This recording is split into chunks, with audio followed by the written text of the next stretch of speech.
Date है आज 27 अगस्त 2021। ये सब टॉपिक कवर करेंगे इस क्लास में। उसके बाद क्वेश्चन करेंगे जो कुछ करंट अफेयर और स्टैटिक पोर्शन पे बेस्ड होंगे। फर्स्ट टॉपिक है काजिंद 21। ये एक मिलिट्री एक्सरसाइज है दो कंट्रीज के बीच में, एक है इंडिया और एक है कजाकिस्तान। ये 5th एडिशन होने वाला है। ये एक जॉइंट ट्रेनिंग एक्सरसाइज है मिलिट्री की। इंडिया और कजाकिस्तान की आर्मी के बीच में ये ट्रेनिंग एक्सरसाइज होगी और 2021 की ये 30 अगस्त से लेके 11 सितंबर तक ये चलेगी। कहाँ पे? कजाकिस्तान में होगी इस बार। ये ऐसा भी एक प्लेस है कजाकिस्तान पे, वहाँ पे होगी ये इंडियन आर्मी और कजाकिस्तान आर्मी के बीच में। ये इंडिया और कजाकिस्तान के बायलैटरल जो रिलेशन है, ट्रेड रिलेशन वगैरह, ये इनको इंक्रीज करेगा। कजाकिस्तान कहाँ पे आपको पता होना चाहिए। ये देखो वर्ल्ड मैप, ये है इंडिया, ये है पाकिस्तान, अफगानिस्तान, और इधर ये तुर्कमेनिस्तान, उज्बेकिस्तान, और ये है कजाकिस्तान। रसिया के साइड में है कजाकिस्तान। इसका बॉर्डर देखो चाइना से लगता है। आपको ये भी पता होना चाहिए कि यहाँ कौन कौन सी कंट्री किसके साथ बॉर्डर लगाती हैं। कम से कम इतना तो पता होना चाहिए इंडिया और चाइना के साथ कौन सी कंट्री बॉर्डर लगाती हैं। तो ये आपको मैप देख के ये तैयार करना है ये सब कुछ।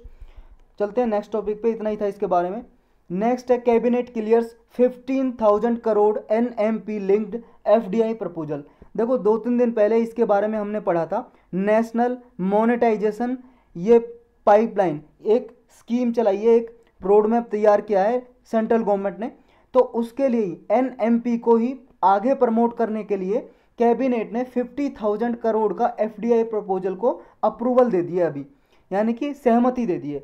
ये कमेटी बैठी थी, cabinet committee on economic affairs. इस कमेटी को खुद प्राइम मिनिस्टर चेयर करते हैं, यानी कि इसके अध्यक्ष कौन होते हैं? Prime minister. तो इसने अभी FDI यानी कि फॉरेन डायरेक्ट इन्वेस्टमेंट होता है जब बाहर की कंपनियां यहाँ इंडिया में आके इन्वेस्टमेंट करती हैं, निवेश करती हैं किसी कंपनी में या किसी इंफ्रास्ट्रक्चर डेवलप करने के लिए, यहाँ पे हमारे इंडिया में पैसा लगाती हैं। अगर हमारे इंडिया की कोई कंपनी जाएगी बाहर, मान लो USA, ब्रिटेन, तो USA के लिए वो हमारे इंडिया की कंपनी क्या हो जाएगी? FDI की तरह हो जाएगी कि बाहर से FDI आ रहा है, फॉरेन डायरेक्ट इन्वेस्टमेंट आ रहा है। तो ये बाहर से आएगी इन्वेस्टमेंट, लगभग 15,000 करोड़ के लिए ये अप्रूवल दे दिया। और किस में? एक कंपनी है, ये है एंक्रोएज इंफ्रास्ट्रक्चर इन्वेस्टमेंट होल्डिंग लिमिटेड। ये कंपनी है जो इंफ्रास्ट्रक्चर में इन्वेस्टमेंट करती है और कंस्ट्रक्शन डेवलपमेंट के लिए, यानी कि जैसे बिल्डिंग बननी है या कोई और रेलवे, रोड वगैरह या पोर्ट वगैरह, बंदरगाह बनना है, इनमें इन्वेस्टमेंट करती है ये कंपनी। और इस कंपनी के साथ ही ये 15,000 करोड़ रुपए की FDI बाहर से आएगी, ये अप्रूवल दी है अभी। तो ये गवर्नमेंट ने क्या है, जो हमने अभी 2-3 दिन पहले टॉपिक डिस्कस किया था, नेशनल मोनेटाइजेशन पाइपलाइन, ये गवर्नमेंट ने अभी लॉन्च किया है। ये क्या है, इसे भी ब्रीफली हम डिस्कस करेंगे दोबारा से। तो इसको ही प्रमोट करने के लिए ये FDI का प्रपोजल दिया है। देखो ये जो है नेशनल मोनेटाइजेशन पाइपलाइन, ये चलाई थी इसलिए जैसे गवर्नमेंट के जो भी मान लो इंफ्रास्ट्रक्चर खाली पड़ा हुआ है, जैसे मान लो भाई साहब गवर्नमेंट की कोई बिल्डिंग है, जैसे मिनिस्ट्री ऑफ एक्सटर्नल अफेयर या किसी की मिनिस्ट्री की बिल्डिंग है, या कोई मान लो रेलवे स्टेशन है या बस स्टॉप है, बस स्टेशन होते हैं, उनकी बिल्डिंग होती है, बहुत सारे रूम वगैरह खाली पड़े होते हैं। तो उनको क्या है, खाली पड़े पड़े, देखो गवर्नमेंट को तो कोई फ़ायदा हो नहीं रहा ना उनको। गवर्नमेंट को जैसे मान लो रेलवे स्टेशन पे बहुत सारी जगह खाली पड़ी हुई है, बहुत सारे रूम खाली पड़े हुए हैं, या बस स्टॉप पे बहुत सारी जगह खाली पड़ी रहती है, तो उस जगह को या रूम को लीज पे दे देंगे 4 साल के लिए। लीज पे मतलब है रेंट पे दे देंगे, एक तरह से किराए पे, कि आप लो और हमें सिर्फ पैसा दे दो। तो गवर्नमेंट इसे दे देगी खाली पड़ी हुई जगह को, प्राइवेट इंडिविजुअल कोई भी लेना चाहे, और वो वहाँ पे मान लो कोई शॉपिंग मॉल खोलना चाहे, कुछ भी करना चाहे, अपना कमाएगा कुछ भी करके, तो गवर्नमेंट को तो पैसा चाहिए कि 4 साल के लिए रेंट पे देने, पैसा दे दो इसके लिए। तो ये चलाई थी इसलिए स्कीम नेशनल मोनेटाइजेशन पाइपलाइन। इसमें कौन कौन से इसमें प्रोविजन रखे गए हैं वो डिस्कस कर लेते हैं। देखो इसी को नेशनल मोनेटाइजेशन पाइपलाइन को ही प्रमोट करने के लिए ये FDI का प्रपोजल रखा है 15,000 करोड़ का। ये कैसे? देखो जब हमारे यहाँ पे इन्वेस्टमेंट आएगी, FDI आएगी, तो इंफ्रास्ट्रक्चर में डेवलपमेंट करेगी, पोर्ट डेवलपमेंट करेगी, रेलवे स्टेशन, रोडवेज, ये डेवलप करेंगे। जब ये डेवलप होंगे इंफ्रास्ट्रक्चर, तो हम इनको क्या है, और लीज पे दे सकती है गवर्नमेंट, इन्हें रेंट पे दे सकती है हमारे यहाँ जितने डेवलप होंगे, तो फिर गवर्नमेंट उससे पैसा कमाएगी। इसलिए ये FDI का प्रपोजल रखा है गवर्नमेंट ने। अब ये पढ़ लेते हैं थोड़ा ब्रीफली। नेशनल मोनेटाइजेशन पाइपलाइन है क्या, ऊपर हमने समझ लिया। गवर्नमेंट ने इसका टारगेट रखा था कि $81 बिलियन इसमें कमाएगी। इंफ्रास्ट्रक्चर जो स्टेट ओन्ड इंफ्रास्ट्रक्चर असेट्स हैं, ऐसी संपत्ति हैं जो गवर्नमेंट के मतलब गवर्नमेंट की हैं, जो जो सरकार की ऐसी संपत्तियां, इंफ्रास्ट्रक्चर है, रोड है, रेलवेज है, बिल्डिंग है, कुछ भी है, पोर्ट वगैरह, उनको लीज पे देके 4 साल के लिए 2022 से लेके 2025 तक ये 4 साल के लिए लीज पे देके, रेंट पे देके ये पैसा कमाएगी। लगभग $81 बिलियन, लगभग 6 लाख करोड़, 6 लाख करोड़ रुपीज में देखें, वो डॉलर में है 81 बिलियन, लगभग 6 लाख करोड़ होगा ये, जो लीज पे देके, रेंट पे देके गवर्नमेंट पैसा कमाना चाहती है अगले 4 साल में। क्योंकि ये देखो वैसे भी ये खाली पड़ी हुई है, तो ये फीचर क्या क्या है इसके नेशनल मोनेटाइजेशन प्लान के। देखो ये रोड मैप तैयार किया है किसने, नीति आयोग ने। नीति आयोग आप सब लोग जानते हो 2015 में बनाया था इसको, 1 जनवरी 2015 में। इससे पहले प्लानिंग कमीशन था इसका नाम, प्लानिंग कमीशन का नाम चेंज कर दिया नीति आयोग। और ये एक नॉन स्टैट्यूटरी बॉडी है, नॉन स्टैट्यूटरी यानी कि किसी ना तो एक्ट्स में बनाई गई कोई कानून बना के, और ना ही इसके प्रोविजन नीति आयोग के संविधान में, हमारे कॉन्स्टिट्यूशन में। तो ये कैसे, सिर्फ एग्जीक्यूटिव डायरेक्शन से, एग्जीक्यूटिव ऑर्डर निकाल दिया, मतलब कैबिनेट मिनिस्टर ने एक रेजोल्यूशन पास कर दिया, सिर्फ कैबिनेट मिनिस्टर ने, प्राइम मिनिस्टर ने और कुछ कैबिनेट मिनिस्टर ने रेजोल्यूशन पास करके इसको बनाया नीति आयोग को। इससे पहले प्लानिंग कमीशन था, उसको हटा के नीति आयोग बना दिया।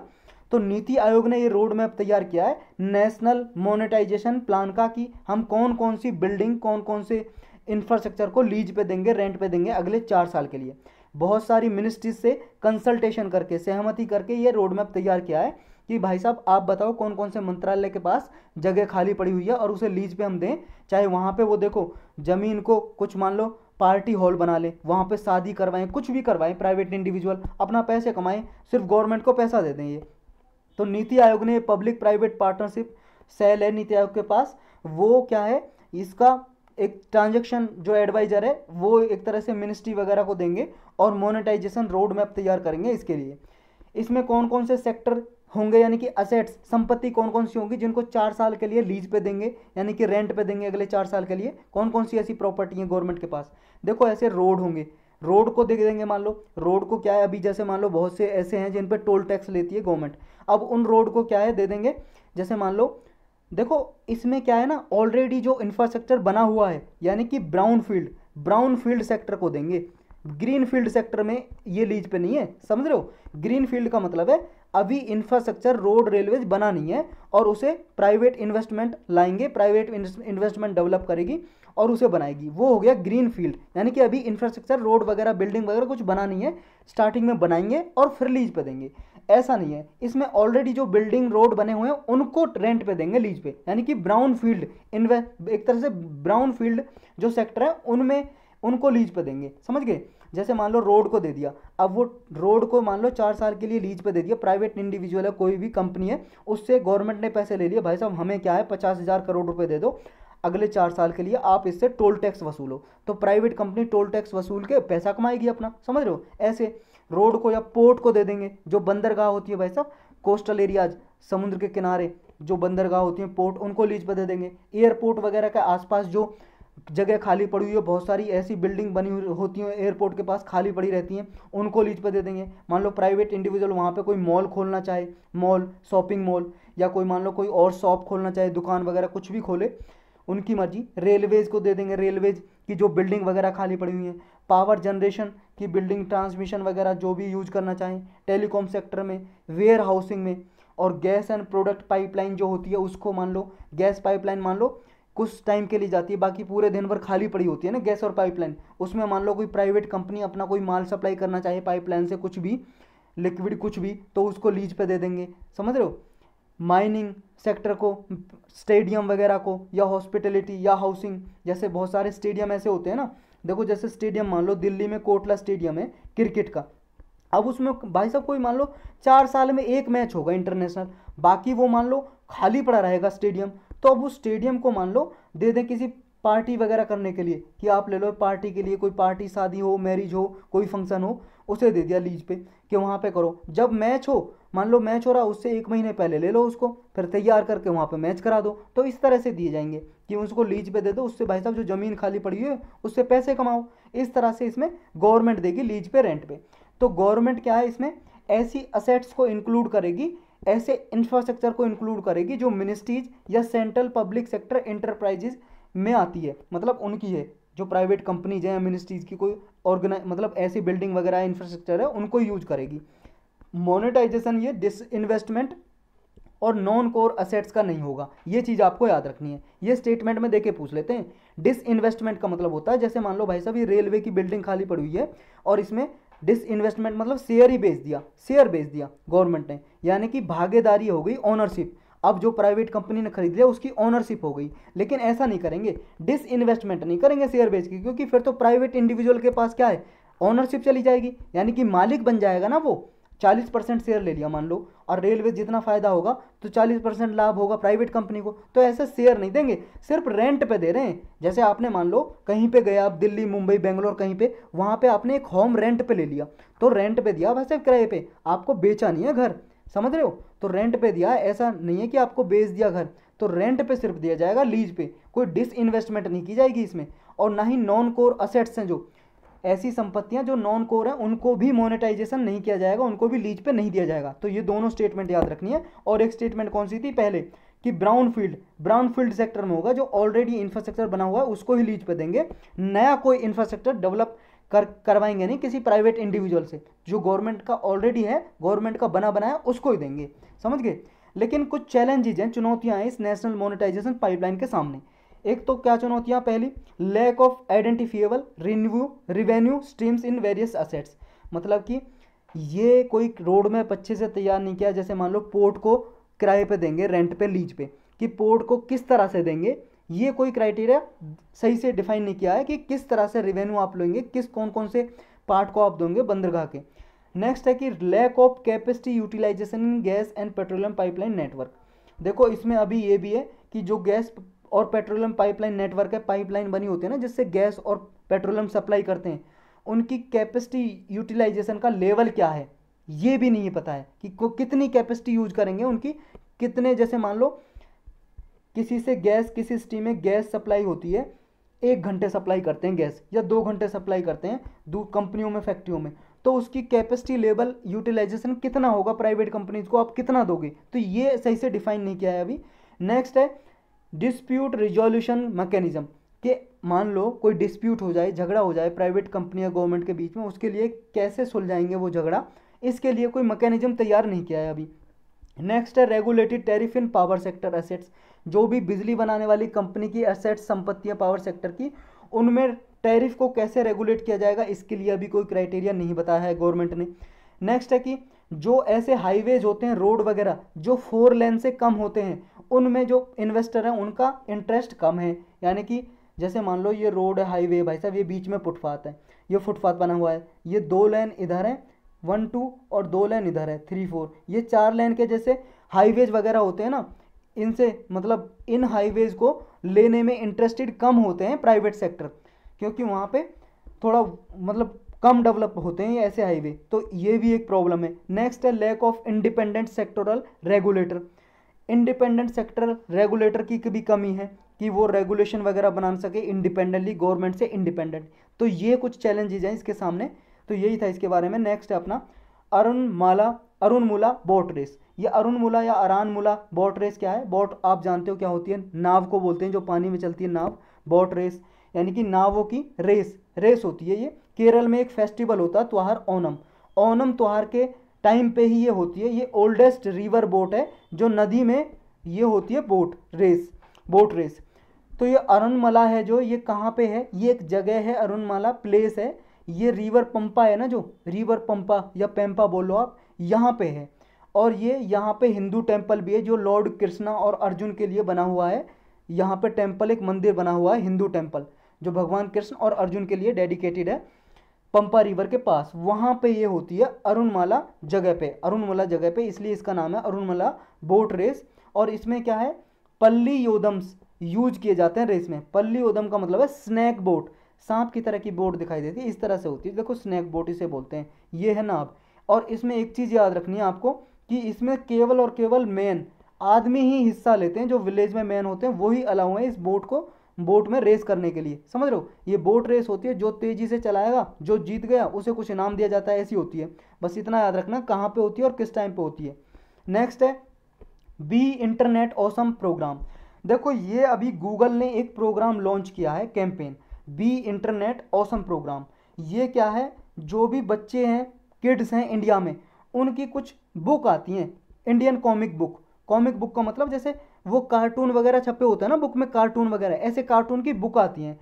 और ऐसे कार्टून जो बुक पब्लिश करते हैं, एक सबसे बड़ा पब्लिशर है लगभग हमारे इंडिया में, मतलब सबसे बड़े पब्लिशर हैं उनमें से एक है अमर चित्रकथा। अमर चित्रकथा एक पब्लिशर है, मतलब पब्लिश का मतलब जो बुक वगैरह छापता है, बुक छापता है और फिर बेचता है इंडिया में। तो ये भी कार्टून बुक बेचता है, छापता है, जो किड्स बच्चों के लिए बनाई जाती हैं।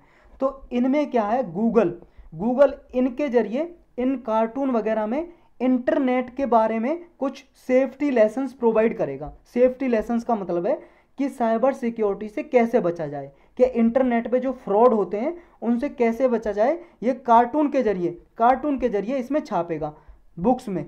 यानी कि लोगों को पता चले, बच्चों को पहले ही अवेयर हो जाए कि इंटरनेट पे हमें सेफ कैसे रहना है, कि हैकिंग ना कर ले कोई, हमारी डेटा ना चुरा ले, तो इससे कैसे बचना है, ये सब कुछ करेगा इसमें गूगल।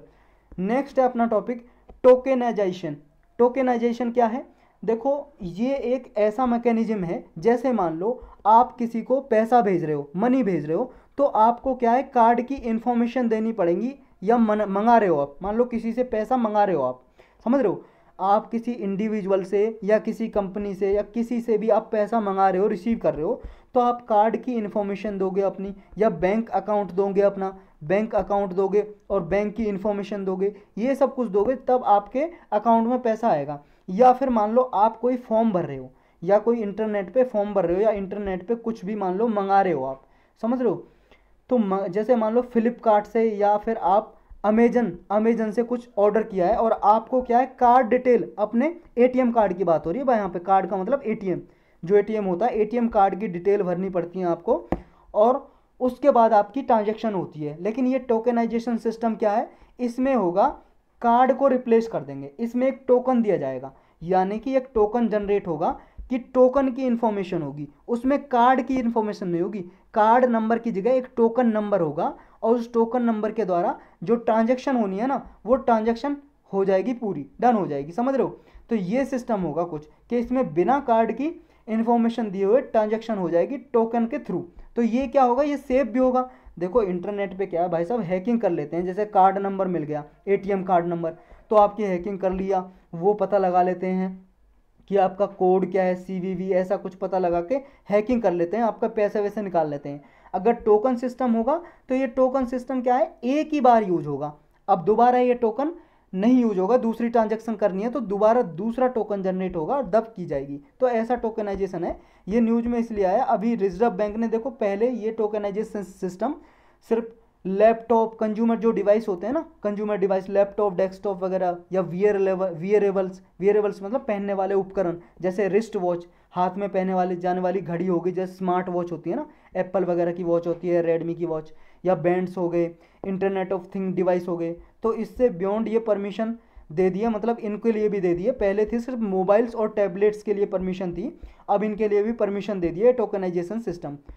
नेक्स्ट टॉपिक है अपना इलेक्ट्रॉनिक वीज़ा। देखो इलेक्ट्रॉनिक वीज़ा ऐसा ही होता है, वीज़ा जैसे वीज़ा होता है, इलेक्ट्रॉनिक क्या वीज़ा हो जाएगा, इंटरनेट के जरिए वीज़ा ले लिया। तो ये मैंने इसलिए लिया है, आपको ये बताना है इसमें कुछ इंपॉर्टेंट, मतलब कौन वीज़ा इशू करता है, अथॉरिटी कौन है, और कौन कौन से सेक्टर में इलेक्ट्रॉनिक वीज़ा इशू किया जाता है, और कौन सी कंट्री पे बैन है कि उसके लिए इलेक्ट्रॉनिक वीज़ा नहीं इशू किया जाता। पहले तो वीज़ा जानो, अगर आपको वीज़ा नहीं पता है तो। देखो वीज़ा एक परमिशन होती है, आप किसी कंट्री में जाओगे, इंडिया से मान लो अमेरिका में जा रहे हो, अमेरिका से पहले वीज़ा लेना पड़ेगा, तब आप जा सकते हो, यानी कि परमिशन लेनी पड़ेगी, तभी अमेरिका में घुस सकते हो आप, वरना उससे पहले नहीं जा सकते। चाहे आप घूमने के लिए जा रहे हो, चाहे आप जॉब करने के लिए जा रहे हो, किसी काम के लिए जा रहे हो, पहले लेना पड़ेगा वीज़ा। इंडिया में कोई बाहर से आ रहा है, उसको भी लेना पड़ेगा वीज़ा, समझ रहे हो। जो इंडिया का नागरिक नहीं है, इंडिया का सिटीजन है, उसे नहीं लेना पड़ता ना, इंडिया का नागरिक नहीं है। और जैसे अब मान लो इंडिया से बाहर जा रहे हैं यूएसए में, समझ रहे हो, या यूएसए से आ रहे हैं इंडिया में, यूएसए से इंडिया में आ रहे हैं, अभी हम इंडिया में आ रहे हैं, तो इंडिया में यूएसए के कुछ डिप्लोमेट होंगे, कुछ ऑफिस बने होंगे एम्बेसडर वगैरह के, एम्बेसडर के नीचे कुछ कंसुलेट होते हैं, कंसुलेट, वो क्या है, उन पे आप वीज़ा देने के लिए रिक्वेस्ट डालोगे और फिर वो वीज़ा इशू करेंगे। आप जाओगे, वेरीफाई करोगे, हाँ ये आदमी है, कुछ फीस भी लगती है, चार्ज भी लगती है। ऐसे हर कंट्री में, अलग अलग देश में ऐसे ऑफिसर होते हैं जो वीज़ा इशू करते हैं। तो अभी न्यूज में इसलिए आया क्योंकि देखो आप सबको पता, अफगानिस्तान में टर्मोइल चल रहा है, यानी कि वहाँ पे क्या है, लॉ एंड ऑर्डर बिल्कुल बिगड़ गया है, तालिबान ने सत्ता जमा ली है। और वहाँ पे लगभग 2000 लोगों को ई वीज़ा इशू किया था गवर्नमेंट ने, अफगानी नेशनल्स को, लेकिन उनका ई वीज़ा अभी रद्द कर दिया, कैंसिल कर दिया, इनवैलिडेट कर दिया। इसलिए कर दिया भाई साहब ई वीज़ा, क्योंकि इससे डर था कि कोई क्या है वहाँ से टेररिस्ट ग्रुप यहाँ पे इंडिया में ना आ जाए, इसलिए वो रद्द कर दिया, इसलिए रद्द कर दिया ये वीज़ा। अब ई वीज़ा है क्या? ई वीज़ा देखो 2014 में ये ई वीज़ा सिस्टम इंट्रोड्यूस किया था और उसके बाद ये फैसिलिटी एक्सटेंड कर दी थी 2017 से 18 के बीच में। ये ऐसा प्रोसेस है, लगभग 2010 में एक प्रोसेस था, tourist visa on arrival scheme थी। ये Japan, Singapore, Finland, Luxembourg, New Zealand के लिए चलाई थी इंडिया ने। मतलब जापान से या इन कंट्रीज से कोई यहाँ पे आएगा, यानी कि एयरपोर्ट पे आके वीज़ा ले सकता है। टूरिस्ट वीज़ा ऑन अराइवल का मतलब कि उसे पहले वीज़ा लेने की ज़रूरत नहीं है, जब एयरपोर्ट पे आ जाए तब वीज़ा के लिए अप्लाई कर सकता है। ये था टूरिस्ट वीज़ा ऑन अराइवल। इसी को आगे एक्सटेंड कर दिया इलेक्ट्रॉनिक वीज़ा, यानी कि अब इंटरनेट के जरिए अप्लाई कर देंगे और उन्हें वीज़ा मिल जाएगा। ये सिस्टम चलाया था। आपको इसमें इतना याद रखना है कि वीज़ा इशू कौन करता है हमारे इंडिया में? ये करती है मिनिस्ट्री ऑफ होम अफेयर्स, गृह मंत्री। ये फॉरेनर के लिए, विदेशियों के लिए वीज़ा इशू करते हैं। एक तो ये बात याद रखनी है, और इसकी एलिजिबिलिटी क्या है ये बात रखनी है, किस किस के लिए, कौन से सेक्टर के लिए इलेक्ट्रॉनिक वीज़ा दिया जाता है। मान लो कोई टूरिस्ट मतलब घूमने के लिए आ रहा है, उसके लिए ई वीज़ा दिया जा सकता है। बिजनेस करने के लिए कोई आ रहा है, दिया जा सकता है। कोई कॉन्फ्रेंस हो रही है, मीटिंग हो रही है, उसके लिए दिया जा सकता है। कोई मेडिकल हॉस्पिटल में इलाज करवाने आ रहा है या कोई मेडिकल अटेंडेंट है, उसके लिए दिया जा सकता है। लेकिन कुछ एक्सेप्शन है, कोई पाकिस्तान का सिटीजन है, नागरिक, उसको नहीं दिया जाता, उसको रेगुलर वीज़ा ही लेना पड़ता है। इंडियन हाई कमीशन में जाएगा जो इस्लामाबाद में सेटअप है। जैसे ऑफिस बने होते हैं ना डिफरेंट कंट्री में, तो इंडिया का भी हाई कमिश्नर का ऑफिस है इस्लामाबाद में, पाकिस्तान की कैपिटल में। वहाँ पे जाएगा, वहाँ पे अप्लाई करेगा, उसे मिलेगा। तब इलेक्ट्रॉनिक वीज़ा नहीं मिलेगा पाकिस्तान के किसी नागरिक को।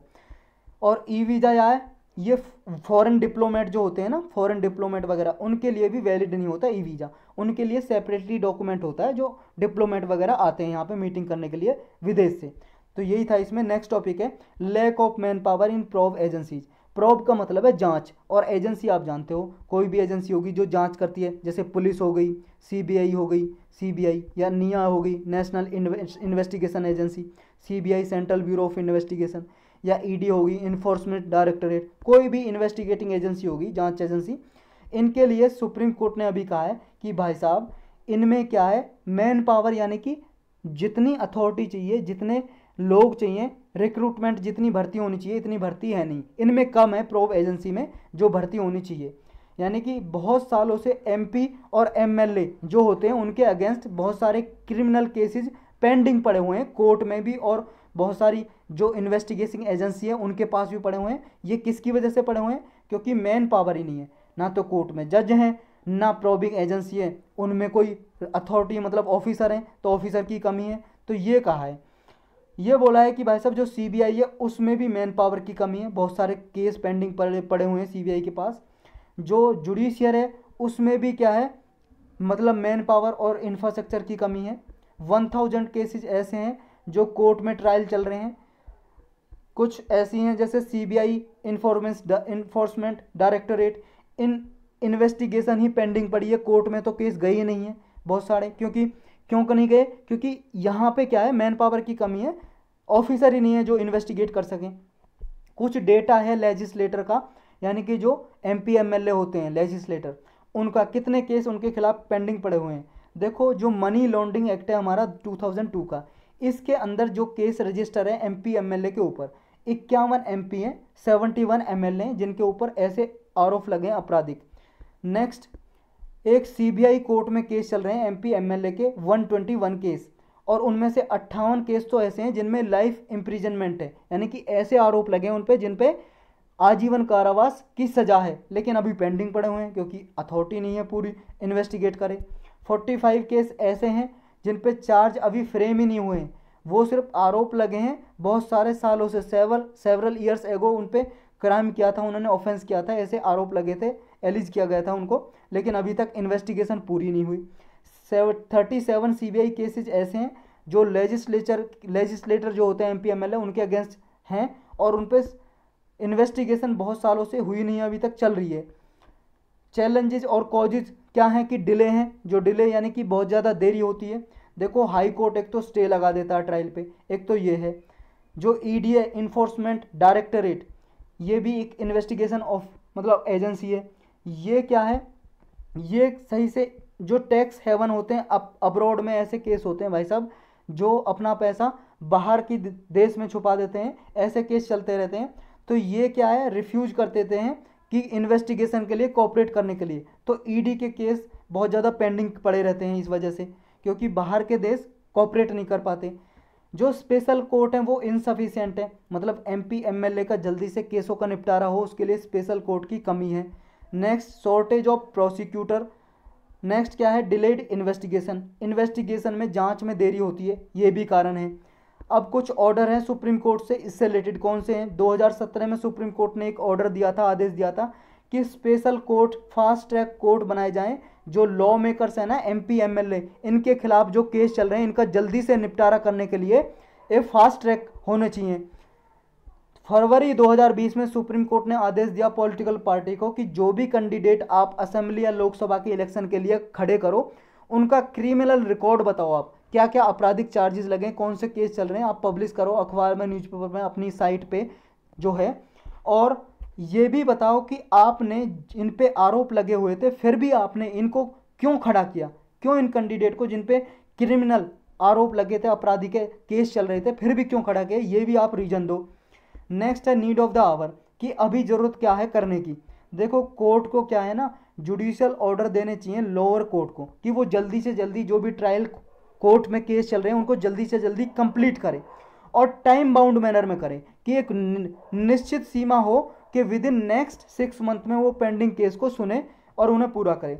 एक मैकेनिज्म ऐसा होना चाहिए कि क्या है कि जो भी क्रिमिनल ट्रायल्स वगैरह चल रही हैं लेजिस्लेटर के खिलाफ, उनके लिए स्पेशल कोर्ट हो और जल्दी से उनका निपटारा हो। नेक्स्ट क्या है, देखो रिसेंटली कोर्ट ने क्या है, जो भी क्रिमिनल केस MP MLA के अगेंस्ट ऐसे क्रिमिनल केस चल रहे हैं उनके लिए मतलब उन्हें क्या है, जल्दी से जल्दी हाई कोर्ट की कंसेंट लेके ही विदड्रॉ किया जा सकता है। बिना हाई कोर्ट की कंसेंट लिए यानी कि सहमत ही लिए कोर्ट से विदड्रॉ नहीं किया जा सकता। विदड्रॉ का मतलब है केस वापस लेना। कई बार ऐसा हो जाता है ना, कंप्रोमाइज़ कर लेती है जिस पार्टी ने MLA MP पे मान लो केस लगाया है ए आदमी ने, तो वो वापस ले लेता। मान लो MP MLA डरा धमका दे या इसे पैसे दे दे जिसने आरोप लगाए हैं, तो अपना केस वापस ले लेता है। तो इसमें क्या है, इस सुप्रीम कोर्ट का ऑर्डर है कि भाई साहब अगर केस वापस लेना तो हाई कोर्ट की सहमति से ही केस वापस लिया जाएगा, जो लोअर कोर्ट है वो केस को वापस नहीं कर सकती।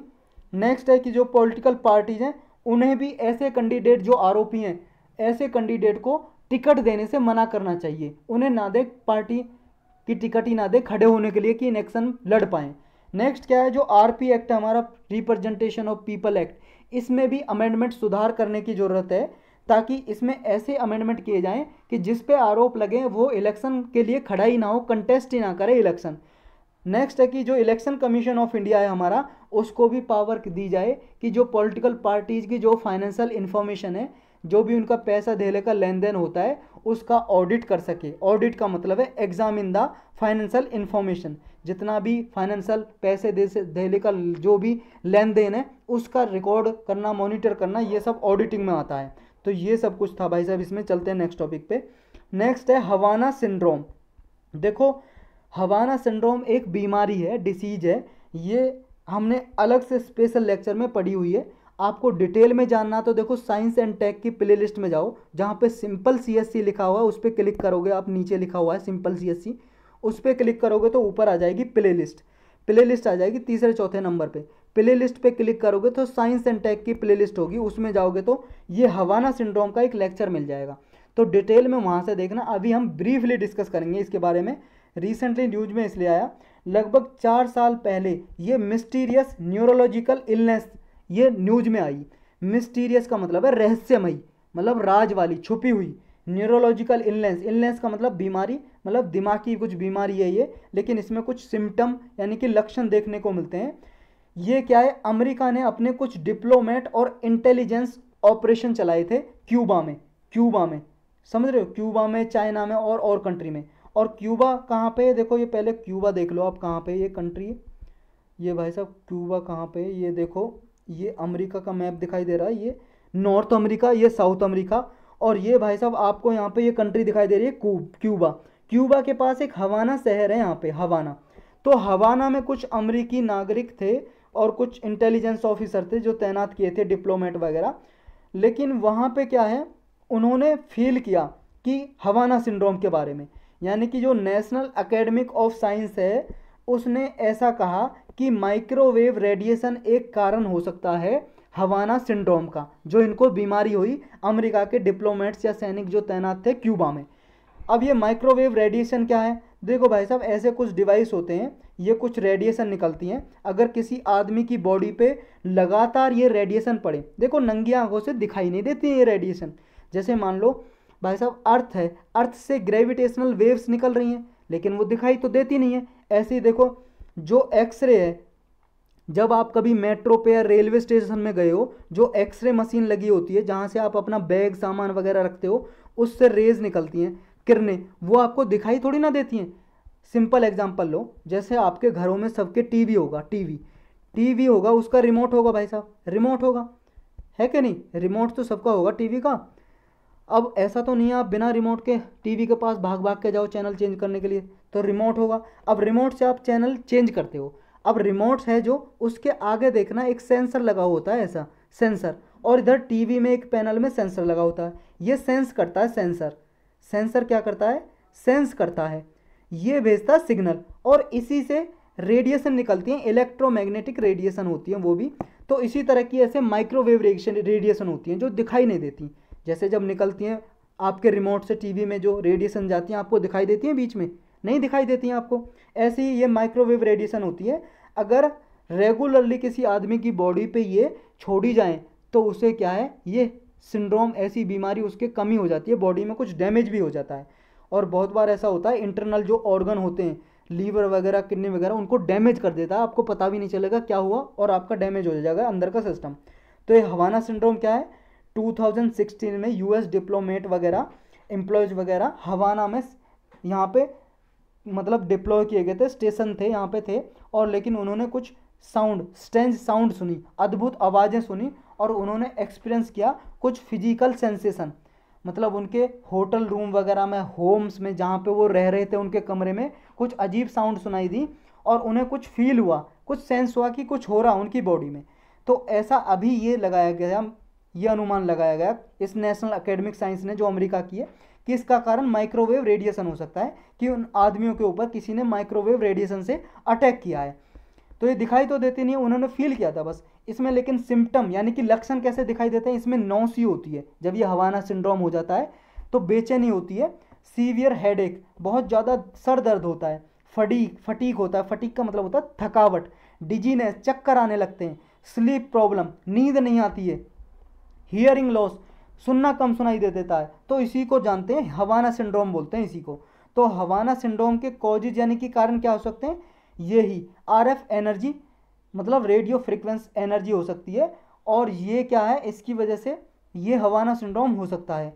इमीडिएट सिम्टम क्या होते हैं इसके, मतलब जो इमीडिएट का मतलब तुरंत लक्षण क्या दिखाई देते हैं, पेशेंट क्या है, सेंसेशन होती है, पेन होता है उसको, बॉडी में पेन होने लगता है, और कुछ बजिंग साउंड सुनाई देने लगती हैं, जैसे बजिंग साउंड होती है ना, जैसे हम की आवाज़, ऐसे कुछ आवाज़ होती है, तो ऐसे साउंड सुनाई देने लगती है।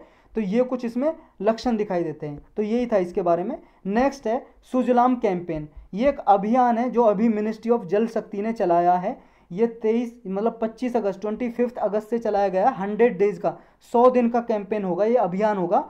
और जो आज़ादी का अमृत महोत्सव है उसी का पार्ट होगा, हिस्सा होगा ये। आज़ादी का अमृत महोत्सव आपको पता है 75 ईयर हमारे इंडिपेंडेंस के पूरे होने के उपलक्ष्य में ये एक आज़ादी का अमृत महोत्सव मनाया जा रहा है हमारे देश में, उसी का पार्ट है सुजलाम कैंपेन अभियान। इस कैंपेन में क्या किया जाएगा, इसका टारगेट ये है ज़्यादा से ज़्यादा विलेज, गांव को ODF प्लस बनाया जाए। ODF प्लस का क्या मतलब है, ODF का मतलब है open defecation, open defecation free, यानी कि ओपन डिफेकेशन का मतलब है खुले में शौच करना। जो विलेज एरिया में खेत वगैरह में अपने आप को प्रेशर रिलीज करने के लिए जाते हैं, यानी कि 2 नंबर करने के लिए जाते हैं, तो ये टॉयलेट में करें, खुले में ना करें।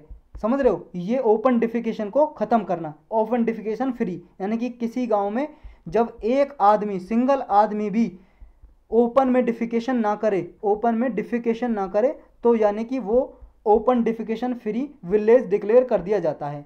और इसमें क्या है, इस कैंपेन में ये भी ध्यान दिया जाएगा, ODF तो हो गया, ये ओपन डिफिकेशन फ्री, यानी कि कोई सिंगल आदमी जब ओपन में शौच आदि ना करे। और ODF प्लस क्या होता है, ODF प्लस में ये भी आ जाएगा कि वेस्ट वाटर वगैरह मैनेजमेंट विलेज लेवल पे किया जाए, जो गंदा पानी होता है उसको मैनेज किया जाए, साफ किया जाए और फिर ये उसे यूज किया जाए।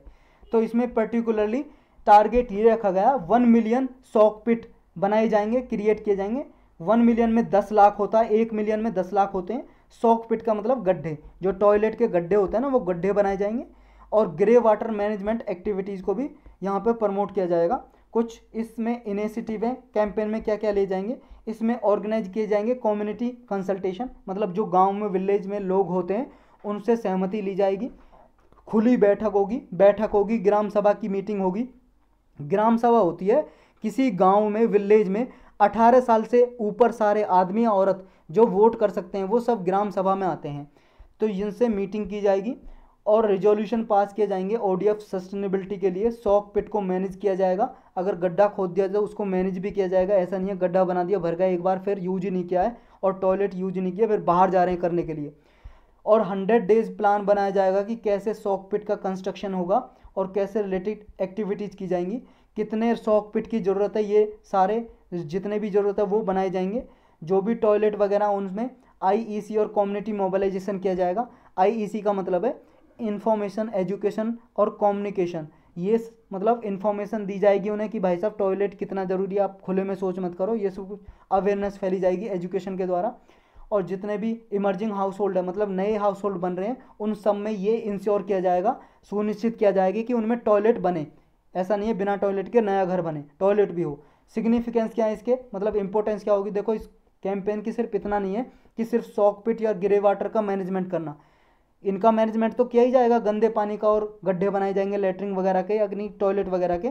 उनके साथ साथ जो सस्टेनेबल मैनेजमेंट भी किया जाएगा, जो वाटर बॉडीज हैं विलेज में, मतलब वाटर बॉडी मतलब तालाब वगैरह हो गया, छोटा टैंक वगैरह होते हैं ना, तालाब, पोखर वगैरह, या फिर कोई कैनाल है, नहर, या कोई रिवर है, या कोई लेक है आसपास गांव के, झील, तो इन सब को भी मैनेजमेंट किया जाएगा ताकि इनमें गंदगी ना फैलाई जा सके। और जो कैंपेन है, जो स्वच्छ भारत मिशन है ग्रामीण फेस, इसका सेकंड फेस में इसको बूस्ट किया जाएगा, इस अभियान को। ज़रूरत क्या है इसकी करने की, ज़रूरत इसलिए भाई साहब जो वेस्ट वाटर है, गंदा पानी, और जो वाटर बॉडीज़ में ऐसा कचरा वगैरह गांव में फंस जाता है, ये मेजर प्रॉब्लम है विलेज एरियाज में। तो इस वेस्ट वाटर का मैनेजमेंट किया जाएगा और जो भी ये वाटर बॉडीज़ हैं, कोई भी लेक, टैंक, तालाब वगैरह, इनको दोबारा से रिवाइव किया जाएगा, साफ किया जाएगा। और ये ODF टैग, क्या ODF टैग हमने ऊपर जैसे पढ़ा, 2016 में ये प्रोटोकॉल, ODF प्रोटोकॉल ये लॉन्च की थी। इसमें जो भी सिटी, शहर, वार्ड, विलेज, ऐसा जहाँ पे एक सिंगल दिन में एक सिंगल आदमी, एक दिन में एक सिंगल आदमी भी अगर ओपन में डिफिकेट नहीं करता है, टॉयलेट में जाके करता है, वो बाहर नहीं करता है शौच आदि, तो उसको ODF टैग दे दिया जाता है उस विलेज को। तो ये ODF प्लस और ODF प्लस प्लस क्या है, ODF प्लस और ODF प्लस प्लस का कंसेप्ट 2018 में लाया गया। ये था कि ये जो भी मान लो जिसको सिटी को या विलेज को ODF का टैग मिल जाता है, उसके बाद ODF प्लस और ODF प्लस प्लस का टैग दिया जाता है। इसकी एलिजिबिलिटी यही है, पहले ODF का टैग लेना पड़ेगा, तब उसे ये स्वच्छ भारत मिशन ODF प्लस और प्लस प्लस का टैग दिया जाता है। तो ODF प्लस में क्या आता है, देखो ODF में तो ये था कि खुले में शौच नहीं करेगा, यानी कि यूरिनेट और शौच नहीं करेगा। और इसमें ODF प्लस तब दिया जाता है जब सिंगल आदमी किसी सिंगल डे में ओपन में डिफिकेट भी नहीं करता है, मतलब टॉयलेट भी नहीं जाता है, और यूरिनेट यानी कि सूसू भी बाहर नहीं करता है, सूसू करेगा तो भी टॉयलेट में जाके करेगा। और जो कम्युनिटी और पब्लिक टॉयलेट होते हैं, जो गवर्नमेंट सरकारी टॉयलेट बने होते हैं विलेज एरिया में या सिटी एरियाज में, वो फंक्शनल भी हों, ऐसा नहीं हो बना के छोड़ दिया और उनमें गंदगी हो रखी है, बंद पड़े, टूटे पड़े हैं, वो ऐसा नहीं हो, साफ सुथरे हो, फंक्शनल हो, वेल मेंटेन्ड हो, तब उसे सिटी को, शहर को, गांव को ODF प्लस का टैग दे दिया जाता है कि ये सिटी, गांव, शहर ODF प्लस हो गया, मतलब ODF प्लस किसी को टैग मिल गया, समझ लो वहाँ पे टॉयलेट बनी हुई है, वहाँ पे सब लोग टॉयलेट में ही जाते हैं करने के लिए सुसु वगैरह, और यहाँ पे ये टॉयलेट फंक्शनल भी है, मतलब इनमें पानी भी आता है, ऐसा नहीं पानी बस टंकी रखी है टॉयलेट के ऊपर, पानी है ही नहीं, समझ रहे हो। तो ODF प्लस प्लस कब मिलता है, जब जिसको ODF प्लस का मिल जाता है उसके बाद ODF प्लस प्लस का दिया जाता है। इसमें देखो जो ODF प्लस में वो सब कुछ तो होता ही है कि सिंगल पर्सन ओपन में डिफिकेट भी ना करे, सुसु भी ना करे, और वो फंक्शनल भी हो टॉयलेट जो बनी हुई है, पानी भी आए और उनका वेल मेंटेन भी हो। और उसके बाद जो यहाँ पे फीकल स्लज है, मतलब गड्ढे में जो सॉक पिट होता है, जो टॉयलेट का गड्ढा है उसमें जो कचरा कूड़ा है जो भी सब कुछ उसमें है, उसको क्या है ट्रीट करें, यानी कि उसकी गैस वगैरह बना लें, या फिर जो ड्रेन वगैरह है, वाटर बॉडीज हैं, इनको साफ़ सुथरा रखें। जब ये साफ़ सुथरी होंगी सब कुछ, जब उस सिटी को, शहर को, विलेज को ODF प्लस प्लस का दे दिया जाता टैग। तो यही था इसमें, और आज के लेक्चर में यही टॉपिक थे। अब हम करेंगे क्वेश्चन, टाइम बहुत ज़्यादा हो गया आज। देखो फर्स्ट क्वेश्चन है, आपको बताना है कि करेक्ट स्टेटमेंट बतानी है। पहली स्टेटमेंट ये करिए, 2020-21 में इंडिया में पहला ऐसी बार, मतलब पहली बार ऐसा हुआ है, मतलब ऐसा पहली बार हुआ है, जो गाना है ना ऐसा पहली बार हुआ है, तो ये ऐसा पहली बार हुआ है कि 2010 के बाद करंट अकाउंट जो सरप्लस रहा है। करंट अकाउंट क्या होता है, जैसे जो भी गुड्स और सर्विसेज बेचते हैं हम और ख़रीदते हैं, इंपोर्ट, यानी कि 2020-21 में ऐसा हुआ है कि हमने एक्सपोर्ट करके ज़्यादा पैसा कमाया है और इंपोर्ट्स हमने कम पैसा दिया है बाहर, समझ रहे हो। यानी कि हमारा एक्सपोर्ट करंट अकाउंट सरप्लस रहा है 2010 के बाद पहली बार। नेक्स्ट स्टेटमेंट करिए, जो साउथ एशिया रीजन है, साउथ एशिया रीजन किसको बोलते हैं, ये जो वर्ल्ड मैप देख रहे हो आप, ये अपना, इसमें साउथ एशिया में लगभग 8 कंट्री आती हैं, Afghanistan, Pakistan, India, Bhutan, Nepal, Myanmar, Sri Lanka, Bangladesh. Myanmar नहीं आती, ये बांग्लादेश, भूटान, ये सब 8 कंट्री आती हैं। तो ये साउथ एशिया में हमारा जो ट्रेड है सबसे ज़्यादा बांग्लादेश के साथ है। क्या इंडिया का लार्जेस्ट ट्रेडिंग पार्टनर। आपको बताना कौन सी करेक्ट स्टेटमेंट है। देखो भाई साहब, दोनों के दोनों करेक्ट स्टेटमेंट है, सी आंसर हो जाएगा। और ये चीज़ आपको याद रखनी है, 2010 के बाद पहली बार ऐसा हुआ है कि करंट अकाउंट सरप्लस रहा है इंडिया का 2020-21 में। नेशनल मोनेटाइजेशन पाइपलाइन आज भी पढ़ी है, 2 दिन पहले भी पढ़ी थी। इसके रिगार्डिंग करेक्ट स्टेटमेंट बतानी है, कौन सी है भाई साहब, ये दी हुई है आपको स्टेटमेंट। पहली स्टेटमेंट कह रही है करेक्ट बतानी है, स्टेटमेंट करेक्ट बतानी है, कौन सी है। पहली कह रही है कि ये इसने का टारगेट है, नेशनल मोनेटाइजेशन पाइपलाइन का टारगेट है, जो भी इंफ्रास्ट्रक्चर मतलब ऐसे इंफ्रास्ट्रक्चर प्रोजेक्ट हैं, जो भी मान लो बिल्डिंग है, रेलवेज है, पोर्ट है, कोई भी इंफ्रास्ट्रक्चर बना हुआ है, ऐसे इंफ्रास्ट्रक्चर को प्राइवेट सेक्टर को क्या है, लीज पे देना, रेंट पे देना, ट्रांसफ़र करना, उनसे रिवेन्यू कमाना, पैसा कमाना है, समझ रहे हो।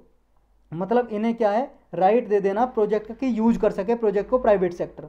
नेक्स्ट है कि इसमें इंफ्रास्ट्रक्चर प्रोजेक्ट में ग्रीन फील्ड और ब्राउन फील्ड प्रोजेक्ट दोनों को आइडेंटिफाइड किया जाएगा। जो इसमें ऑनरशिप राइट है इस प्रोजेक्ट में, वो ट्रांसफ़र नहीं किया जाएगा, मतलब प्राइवेट पार्टी है जो भी कंपनी वगैरह को मालिकाना हक नहीं दिया जाएगा, सिर्फ लीज पे दिया जाएगा। तो आपको बताना है करेक्ट स्टेटमेंट कौन सी है, 1 ओनली, 1 2 ओनली, 1 3 ओनली, या ऑल ऑफ द अबव। देखो भाई साहब दूसरा गलत है, मैंने जब समझाया था, बताया था आपको कि सिर्फ ब्राउन फील्ड जो ऑलरेडी बने हुए हैं ना इंफ्रास्ट्रक्चर, उन इंफ्रास्ट्रक्चर को ही दिया जाएगा। रेलवे रोडवे की बिल्डिंग बनी हुई है या कोई ज़मीन खाली है, उनको ही दिया जाएगा। यानी कि ग्रीन फील्ड दोबारा नया नहीं बनवाया जाएगा, समझ रहे हो, प्राइवेट इंडिविजुअल से नया नहीं बनवाया जाएगा, जो ऑलरेडी बना हुआ है उसी को दिया जाएगा। तो ये गलत हो जाता है, तो 1 3 हमारा करेक्ट हो जाएगा। नेक्स्ट आपको बताना है कि जो ओल्डेस्ट ट्रेड यूनियन फेडरेशन है हमारे इंडिया में, सबसे पुरानी व्यापार संगठन हमारे इंडिया में कौन सा है जो बना था सबसे पहले। Centre of Indian trade union, Hind मजदूर संघ, भारतीय मजदूर संघ, all India trade union Congress. सही आंसर है D, all India trade union Congress. ये 1920 में बनी थी, लाला लाजपत राय ने बनाया था इसको। इसके फर्स्ट प्रेसिडेंट लाला लाजपत राय थे और सेक्रेटरी फर्स्ट थे दीवान चमन लाल। ये देख लो आप यहाँ पे, 1920 में बनी थी ये, और लाला लाजपत राय फर्स्ट प्रेसिडेंट थे। आपको याद रखना है, ये कई बार पूछा गया बहुत सारे एग्जामों में, यूपीएससी ने भी कई बार पूछ चुकी है पहले से, लास्ट 25 ईयर के देखोगे तो कई बार पूछा है ये। और दीवान चमन लाल इसके जनरल सेक्रेटरी थे पहले, ये भी याद रखना आपको। नेक्स्ट आपको बताना, एक द रिवॉल्यूशनरी बुक लिखी थी, जो काकोरी कंस्पिरेसी केस हुआ था 1925 का। इसके एविडेंस को प्रोड्यूस किया था इसमें लगभग। ये किसने लिखी थी आपको ये बताना है, ये बुक किसने लिखी थी। WC बैनर्जी ने, बदरुद्दीन तैयब जी ने, सचिंद्र नाथ सन्याल ने, भगत सिंह ने। सही आंसर है सी, सचिंद्र नाथ सन्याल ने लिखी थी ये द रिवॉल्यूशनरी बुक। नेक्स्ट आपको बताना है करेक्ट स्टेटमेंट कौन सी है। भगत सिंह आजाद राजगुरु ने सौंदर को मारा था, सौंदर को, शॉट डेड का मतलब मार दिया था। ऊधम सिंह ने 1909 में करजन विली को मारा था, एक ब्यूरोक्रेट था, ब्रिटिश था ये भी, और सौंदर भी ब्रिटिश था। तो करेक्ट बताना कौन सा है, 1 2 दोनों सही दोनों गलत। देखो भाई साहब पहला बिल्कुल सही है लेकिन दूसरा गलत है, क्योंकि करजन विली को 1909 में ऊधम सिंह ने नहीं मारा था, मदन लाल ढींगरा ने मारा था। मदन लाल ढींगरा ने मारा था। और जिस आदमी को ऊधम सिंह ने मारा था उसको मारा था डायर को, जनरल डायर थे ना, जिसने जलियांवाला बाग में फायर करने का आदेश दिया था आर्मी को, उनकी सैनिक थे जो, समझ रहे हो, उस डायर को, जनरल डायर को, जो जलियांवाला हत्याकांड हुआ था उसको मारा था, डायर को मारा था ऊधम सिंह ने। और ये भगत सिंह राजगुरु आज़ाद ने सौंदर को मारा था। और क्यों मारा था, क्योंकि ये वही हरामखोर है सौंदर जिसने लाला लाजपत राय के ऊपर लाठियां बरसाई थी। जब साइमन कमीशन आया था, साइमन कमीशन के विरुद्ध में विरोध किया था, विद्रोह किया था इंडिया में, तो उस विद्रोह में लाला लाजपत राय के ऊपर लाठियां बरसाई थी सौंदर के आदेश पे कुछ जो इनके सैनिक थे। और सौंदर ही था वो जिसके मतलब आदेश पे लाठियां बरसाई थी, लाला लाजपत राय के ऊपर लाठियों से पीटा था, और कुछ दिन बाद ही लाला लाजपत राय जी की मृत्यु हो गई थी। तो उसी के मतलब इसी के कारण सौंदर को मारा था भगत सिंह आज़ाद और राजगुरु ने। नेक्स्ट कुछ है नहीं, खत्म हो गया।